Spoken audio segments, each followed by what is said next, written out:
One of the core mechanics of the Dragon Quest Monsters series is the ability to breed or synthesize your monsters. So what happens when you take that away? Welcome everybody, and this is Defeater of Souls. Today I'm going to be trying to beat Dragon Quest Monsters 2, namely Kobe's Adventure, without breeding a single time. The one rule that is being applied to this playthrough is of course in the title. I'm not allowed to breed any of my monsters or under any circumstances. So, let's get started. There are 5 separate worlds in this game that you have to travel to in order to complete the story, and the first world is the desert world. I do not have footage, however, of the events that lead before these worlds, which means the first slime that you immediately acquire at the start of the game is not shown here. Now, of course, I will be showing footage every single time that I do encounter a monster that I keep on my party for any duration of time, along with a few others, and any major boss battle will also be shown in this video. So, let's get started. The first guy I went and befriended was a spot slime since he was the first enemy I encountered. I was very lucky that he was the first guy because he was pretty decent for a good chunk of the playthrough. You'll notice I'm naming some of these guys at the start, but as the game progresses, I immediately just stop naming them and let the game automatically name them, which you can do if you leave their name blank. The second guy I befriend is a cactiball, as I do believe they're called. Now, their genders don't matter, and that's incredibly fortunate for me, because matching genders is one of the more annoying aspects in the Dragon Quest Monsters series. One more thing to mention here as I befriend my giant worm is at the top of the screen you will occasionally see a thing that says either speed 16 times or speed 1 times default. Now, of course, there will be 1 or 2 bosses that I fight at normal speed, but for the most part, in order to make sure this video wasn't longer than it already is, I made sure to put most of these battles at 6 times speed. Now, of course, I also get a tail eater while I'm in the desert world, and I catch a lot of monsters here at the start, and many of them I don't even use, like this tail eater. I don't know why he's in here. Anyway, make sure you keep an eye out at the top for any time in which the speed might change if it seems like it's going too fast. The next monster I befriend is a spooky, and also known as a ghost. I do use him for the upcoming boss fight, because as I'm befriending all these guys, I'm also moving past a bunch of essential story stuff that isn't shown in this video. Now, of course, speaking of story stuff, let's take a look at our first boss. The first boss you fight is a beavern, which is quite literally a beaver that exists solely for this story purpose that I'm not going to explain. Now, this is the only boss fight, I do believe, where I did not turn on the 16 times speed option, which means you're going to be watching this for the next minute and 27 seconds. Nothing too eventful happens here, and for the first point in the game, nothing too eventful will happen. In fact, for the first 2 out of these 5 worlds, you won't even have access to breeding, which means technically those parts of the game should be completely fine. It's after that where things should start getting rough. Now, of course, one of the essential things that will soon become apparent is that when you don't have breeding as an option, you gotta start taking advantage of other opportunities that arise. Now, at this starting point in the game, those won't matter. Not at all. Right now, it just matters that I have a bunch of guys who are at least level 4, and they can beat up on a beaver for the next minute or so. Now, of course, as this battle comes to a close, you'll notice that none of my guys have any special skills. See, every monster initially has 3 skills that they can use, and once you don't have breeding in the picture, you can't get any more. Sure, your skills could upgrade, but that's about the best you can do. Oh, would you look at that, we finally beat the beaver, so now we can move on to the next boss in the game, and one of the final bosses in the area, after these few messages from our sponsor, who doesn't exist, because I only get 6 views per video. Moving on to the next and final boss of the area, we go into the beaver's little home place, whose name I won't pronounce, otherwise I'll be swearing on YouTube. I don't feel like doing that. We meet this recurring antagonist, who doesn't really matter to the plot, and then we go and we fight his one enemy, which is this lamp guy, this cursed lamp. Now, of course, I don't have too many wishes at this point, but I do wish that I turned on 16 speed, because it turns out that I didn't for this fight either. Oh, never mind, there it is. You can see right away that at the expense of the footage being a little more choppy, it speeds up the entire process, and if I didn't do it, we'd be here for hours instead of half an hour. So I hope you don't have any problems with that. Now, of course, this is important. Some bosses will join you after you defeat them, and this lamp is one of them, which is why I add him to the party, because some of these guys have unique skills, since they were bosses, that you can't find if you normally got them in the wild. Not that you can find curse lamps in the wild, but I thought I'd mention that for future reference. Now, there is one arena fight that is necessary to move on to the next area, so this is me doing that one arena fight on 16 times speed. You see my party is leveled up quite a bit. That worm and that lamp are incredibly useful. As I'm able to move on, I am done with the first world at this point. The lamp was the final boss there, and we are collecting the key and moving on. Now at this point, you can actually go back to the first world to befriend the beaver. The problem is I lost my footage of me befriending the beaver, and so if you see Beano in this next fight, which you will, that is the beaver in which I befriended, and not a breeded monster, since you can't breed at this point in the game. The next boss is in the second area, or the first boss in the second area, is the hood squid. The hood squid is necessary to learn how to do things like dance and whatnot. You know, silly things nobody really cares about. But he's also going to be incredibly useful because he'll have good powerful physical attacks that I could take advantage of while he's on my party. After all, he is one of the bosses that will join you after you defeat him. So with that being said, we can finally get rid of our first slime that we've been holding on to since the start of the game and move on to the next thing that we have to do for the story in the second world. Now that I've befriended my squid, we move on and have a nice little dancing thing. Now, of course, this has story relevance when you do it the first time, but this is my second time, so all I got was a mini medal. Either way, after I talk to some mermaids, I'm able to move on to the next dungeon, and the dungeon that has the final boss of this area. Of course, the dungeon is a ghost pirate ship, which means the boss could be who else but a dead pirate. So after we chit-chat with this dead pirate, we go ahead and start the battle. Now, of course, I start right ahead and see just how good I do. Now, you may notice that my levels have spiked significantly. Now, the only way that I'm going to be able to beat this game without any breeding is through a lot and a lot of training. And when I say a lot, I mean I spent at least 5 hours, and I was on 16 times speed, to get all 3 of these party members pretty close to the maximum level they can get to.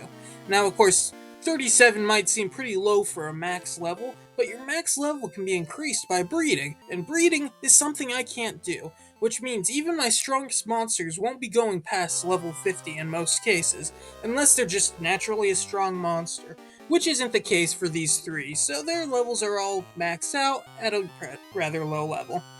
Anyway, with the dead pirate being dead again, we can go ahead and steal his treasure. Now, at this point, a lot of other dungeons occur, but there's no more bosses, so we just call it good and hand over our treasure to the next guy. Let's see if we can plug this hole for plot reasons that I didn't even explain at the start of the thing. So after we do this, we gotta start getting the next key in order to make sure that we have the next world, and so on and so forth. Now, of course, in order to do that, you have to befriend 2 more monsters, those being a mad gopher and an army ant. The army ant I befriended and the mad gopher were both in that second world. So you hand over those to the 2 respective people, and whenever you hand over the second one, in my case the army ant, you get the key to move on to the next world. Now, I don't know why I showed this footage when I didn't really show it for any of the other ones, but here it is. Here's me getting the key. Moving on, in the next world, I befriend a muddy hand. Muddy hands are incredibly useful, or at least I thought they would be, so I was able to replace Junior, who had a problem with being a little too wild for me to reliably use him in battle.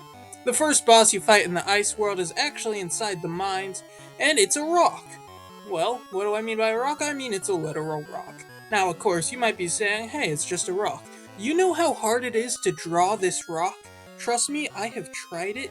It is actually a lot more difficult than it seems. You gotta give Toriyama some credit. He knew how to draw some monsters. Now, of course, it could just be that I'm a bad artist, but let's not insult each other, shall we? Anyway, the battle wasn't too hard. It turns out that my muddy hand wasn't nearly as useful as I thought he would be. And this means that I'm going to be replacing him very soon. But for now, he's going to have to do. Anyway, we defeat the rock pretty easily at the cost of my dead hand, and we go ahead and progress with a bunch of story stuff that nobody really cares about for this particular video. Speaking of unnecessary story stuff, one of these two kings isn't actually the real king, so we gotta figure that out and beat up the monster that's impersonating the king of this land that I didn't bother to mention. Now, of course, this whole thing must be really confusing if you don't know the story to these games, but I assure you, you're not missing much. These games weren't made for this story, but for these great mechanics. Either way, Euro's dead again, so you can't rely on these muddy hands for anything, as I'm coming to realize. But hey, I was able to beat up a monkey. Who can say they've beaten up a monkey? Anyway, here's another part where my guys are dancing for no reason. I don't know why there's so much of these scenes. Well, they're not really dancing, it's more like just simple acrobatic tricks, along with a few plot things that, once again, nobody really cares about enough for this video since it's not covering the story of those games. Either way, we got another boss battle coming up that has something loosely to do with this story, so let's go ahead and jump right to it. Oh, would you look at that? It would seem as if the boss battle's right now. It looks like I'm fighting a puppet. Now, of course, the puppet wasn't too difficult either. He was the one boss in the Ice Key world that did not kill my muddy hand, so I gotta give him credit for that. Now, remember, Ice Key is the third world, so anytime I refer to that, that's what I mean. Now, I befriend a slime knight while I'm here in the Ice Key before I move on to the next boss. And the reason I did this is because slime knights learn the spell heal, and healing is essential for pretty much any RPG playthrough that you do. So I'll go ahead and replace my useless muddy hand. Here's a random screenshot of me collecting an item for story-related purposes. Here is me using that screenshotted item that I have in order to move on and fight the next boss. Now, of course, the next boss has to do with dreams and whatnot, so who's in the dream? Who do we have to fight? Is Freddy Krueger in this game?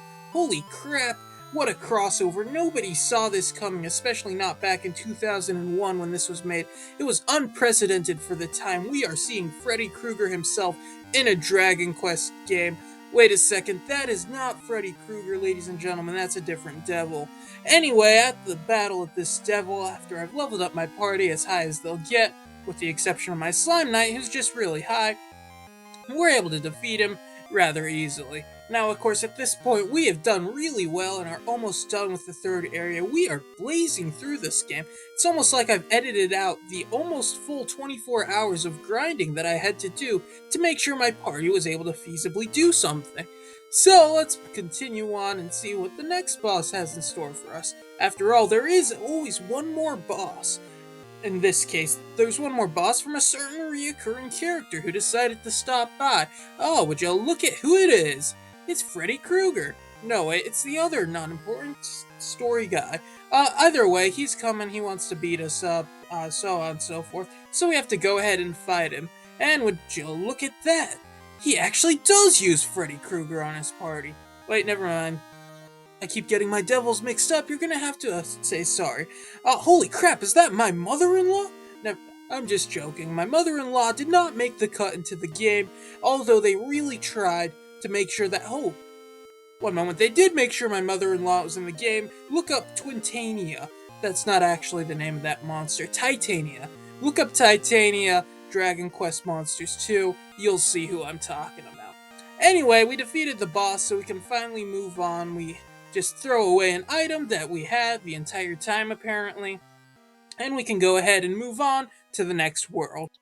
The next world is the Sky World, and the Sky World's first dungeon requires you to have no wildness in your monsters. Now, of course, since my monsters are all picked up from random encounters and the like, they're all extremely wild, which means I'm coming into this dungeon with 2 monsters. Now, of course, there's no bosses here, but there is a little story stuff. As you saw the bird fly down and steal a random item. That's pretty much the only reason why I recorded this. The other reason is because I'm about to pick up another monster here, as you'll soon see. This monster ended up being a mistake and not nearly as good as I thought. Behold, the Mad Mirror. The Mad Mirror, I thought, would have the ability to transform, and when they transformed, I could use boss's stats against them.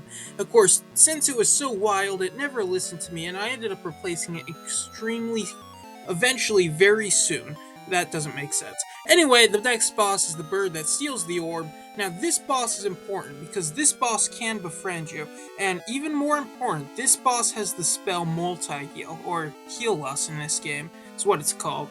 And now, the ability to heal your entire party at once is going to be essential for this playthrough because of how hard it is to actually create a good party. Being able to heal them all at once anytime one of them's at low health is going to be an extremely good benefit. So this is actually the first permanent party member that will be added to my team. So say hello to Minto the Mad Condor, also known as Hades Condor and all sorts of other names depending on which versions of the game you play. Now, my next move here is to replace this mistake of a mirror with the next random encounter I find, in that case being this sword dragon thing that I found. Now, this was a good choice because they're a very powerful physical attacker, so after some training, they become a very valuable asset.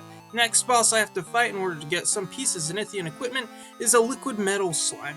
Now, anyone who knows me or saw the icon for this channel knows that I have very high regard for metal monsters, and metal slimes in particular are known to be incredibly difficult. This might be the hardest fight in the game. Never mind, I defeated it in a single hit. Anyway, after that letdown, we move on to the next boss, which is another enemy that I tried to draw once, that being the Fright Knight, also known as the Night Reich, or all other sorts of fancy names. He's this cool skeleton dude with his equipment and whatnot.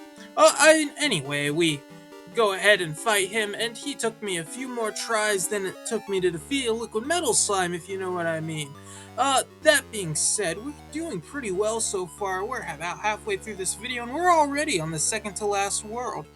I don't know about you, but it seems like I'm making pretty good progress. What in the world can make this video another 15 minutes longer? Well, the fact that these boss fights don't get any easier certainly doesn't help. Anyway, after I do eventually beat him, and he is certainly hard, much harder than previous bosses, we go ahead and claim the item I need in order to continue progressing, and move on to the next boss fight, which happens to be a well-known boss from Dragon Quest VI. Would you take a look at this? This is the guy known as Murdoch, or at least not in this game. And this is one of the most difficult bosses that I had to fight to date. Now, he wasn't the most difficult, but he was definitely up there. Now, the main reason he does this is because he has so many powerful offensive attacks that hit the entire party, and I've come to the realization that one of the biggest problems with my Hades Condor is the fact that his multi-heal is limited by his low amount of MP. Now, normally you could get around this by breeding him into something else and having that learn multi-heal. Now, once again though, if you read the title of this video, you'll notice there's still no breeding. So we go ahead and we do some progression and we end up defeating him. Although, relatively quickly, it was still a difficult encounter. Anyway, we start progressing and we are now at the final home stretch of this game. So basically, the final part of this game here is just incredibly simple. It's really just a matter of 2 fights that I have to do. And at the end of these 2 fights, I'll finally have everything I need in order to beat the game without breeding a single time. So what's the catch? Well, you're gonna see very, very soon what the catch is. As our final boss appears and gives us a nice little lecture, we prepare to go to his world and fight our final fight. Now, the best way to prepare for this is to make sure I have all the party members I want. So I go and catch myself an eggplant. Now, the main reason I did this is for one skill he has called Nap Attack. And this is going to be essential for an optional boss fight that I happened to forget to record footage of, and that's the fight of the King Squid. The King Squid is available after you beat the Pirate World, but he is so insanely strong that you can't really feasibly get him unless you've bred up a good army, or you're like me and got extremely lucky. So, welcome Derzo, the second permanent party member. Because he is a boss, he comes with 2 skills that he normally can't learn, called Tidal Wave and Panic Dance.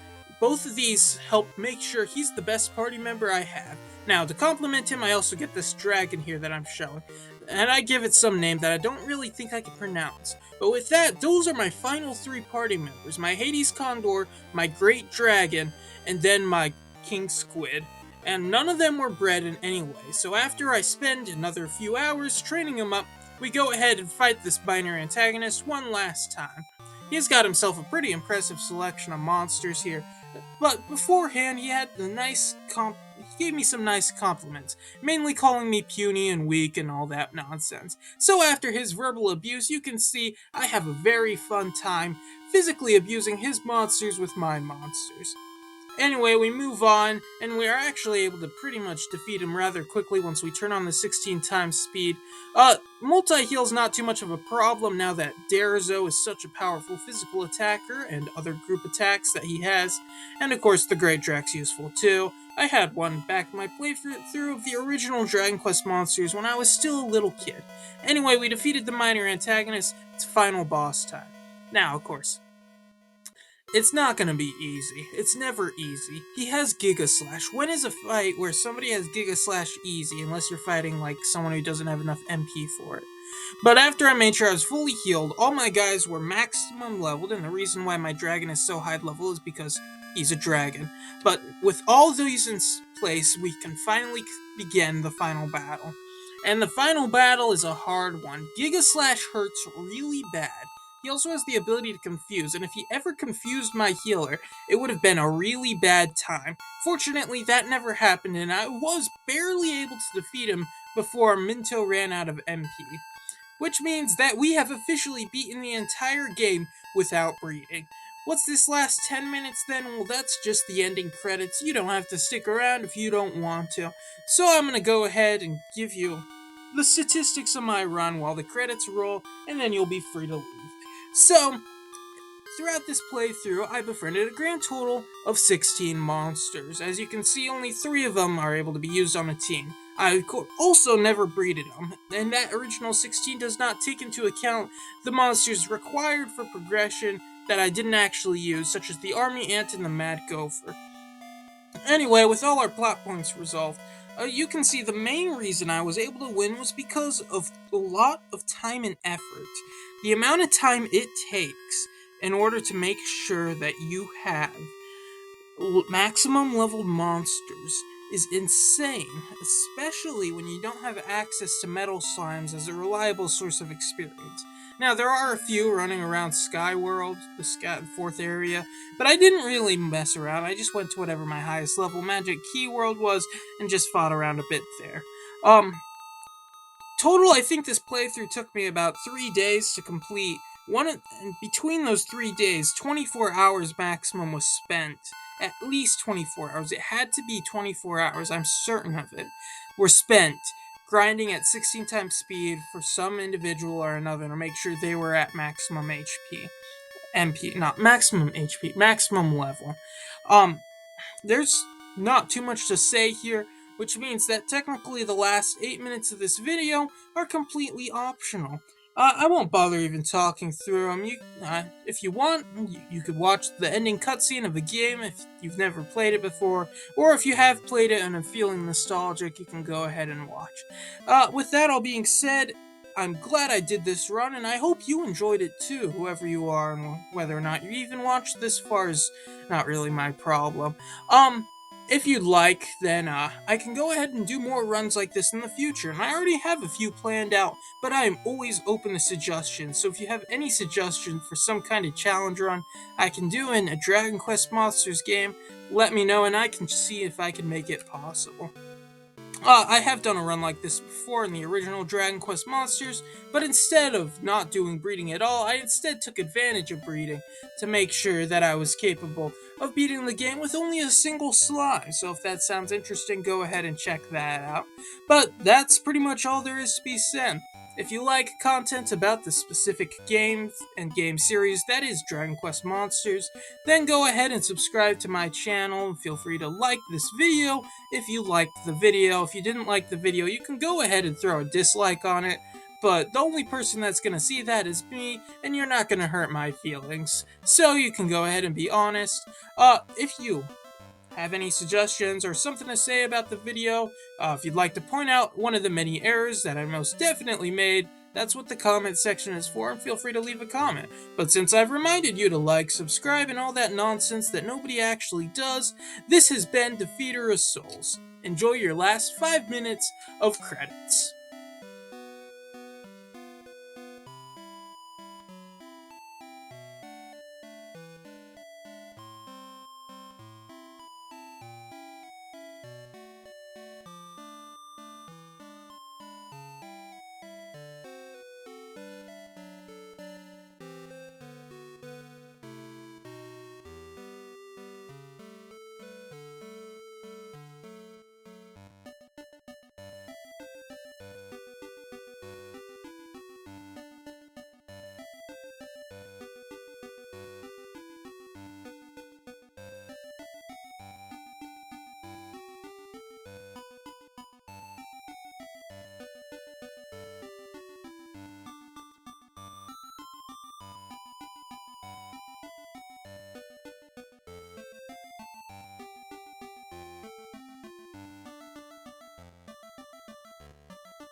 Well, I'm surprised you stuck around.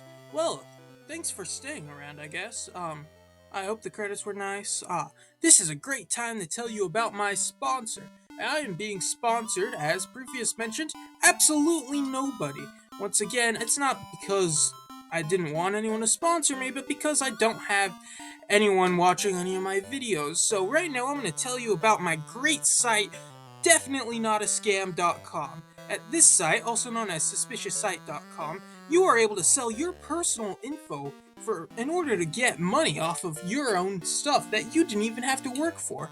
You simply enter the URL, which is www.suspicioussite.com, and just plug in your name, phone number, address, social security number, your credit cards, including the 3 numbers on the back, and you'll be able to sell your personal info and get at least 20% of whatever money anyone who uses this information makes off of it. That's right, we are definitely condoning the use of your personal information here at suspicioussite.com. Definitely not a real sponsor. Do not go to that site under any circumstances. It probably doesn't even exist. So, once again, feel free to use the link that I did not leave in any comment in order to make sure that you get an extra 10% when you sell your personal info at suspiciouswebsite.com. Anyway, this is the actual end of the video. I hope you enjoyed it. You can like and subscribe, as I said earlier, but you don't care about that. You just wanted to see the credits. This has been Defeater of Souls.